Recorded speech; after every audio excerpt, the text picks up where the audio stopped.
Hey everyone, welcome back to the Movement Journal at Shapeshifter's Den. Today we're going to be talking about the bow stance of Kung Fu. This belongs to a whole series of fighting stances known as the forward fighting stances. You see these in boxing, you see these in kickboxing, you see these in karate, aikido, even yoga utilizes them. It's a universal position of power when trying to create force, pressure, power, or even stability in a forward-facing position. To get into the stance, take a lunge-like position with your back leg straight and your back foot facing about 45 degrees away from forward. And then you're going to take your front leg, make sure it's bent, and keep your knees from passing over your ankles. You want to make sure they stay really basically on top of your ankles.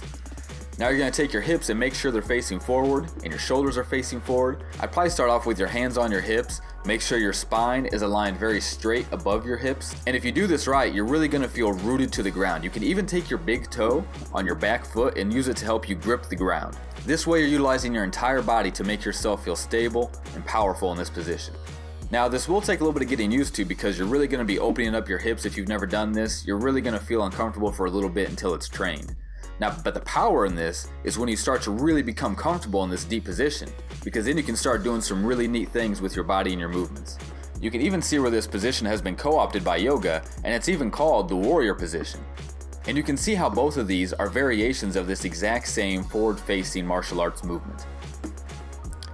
In the warrior 1 position, you're taking the same exact forward-facing tilt of the hips and pelvis that you have in the bow stance, only you're putting the arms above the head.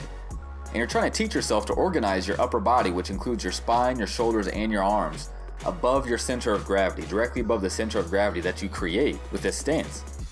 Now in Warrior 2, you see that the hips are allowed to take a 45-degree kind of angled position. They're not facing exactly forward.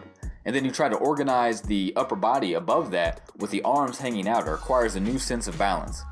So they're just using this position of power that martial artists have used all around the world for years, and they're adapting it to allow you to better understand your body, to better be able to organize the form of the body. This type of awareness and knowledge of the body and how to manipulate it and how to use it is exactly what the movement practice of a martial artist is all about. They have to get to know their instrument, get to know their tool. Now so far we've only talked about getting into these positions and holding them statically, which is a great isometric workout. It really strengthens the tendons as long as you're in that deep position and you're holding it right. But once you can really hold this stance in a nice strong static position, then you want to move on to actually moving with it. You want it to be a piece of your movement practice, not just a static position you randomly hold. An example of a movement pattern that you can use in conjunction with the bow stance is basically a lunge into the bow stance. Just start from a neutral standing position, and now start to shift your weight forward as you pick up one foot and you move it forward so that you land into the bow stance. Make sure you have the proper positioning, the hips facing forward. It'll probably take you a few times to make sure you get it right.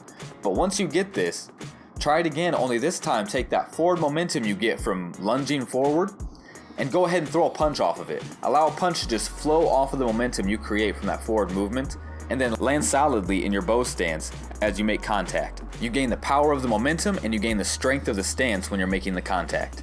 Now there's also a lot of other variations of movements and flows that you can do in and out of this position. In my own training, I switch a lot between this and the horse stance. I'll go from a neutral standing position to a lunge into a bow stance. Oftentimes I'll do different upper body patterns. I will mimic throws, I will mimic punches. Then immediately I'll switch and I'll pivot into a horse stance, and maybe I'll throw a crescent kick off of it. But this is all part of a movement game where you flow from one position to another. These are just strong, powerful positions for you to use as segues, as cross sections between one movement and another. If you're really interested in studying these types of movement patterns and movement flows, I really encourage you to look more into Kung Fu, karate, boxing. Boxing is a very good one for learning the actual flow that's available within this stance alone. And by this stance, I mean a forward-facing stance.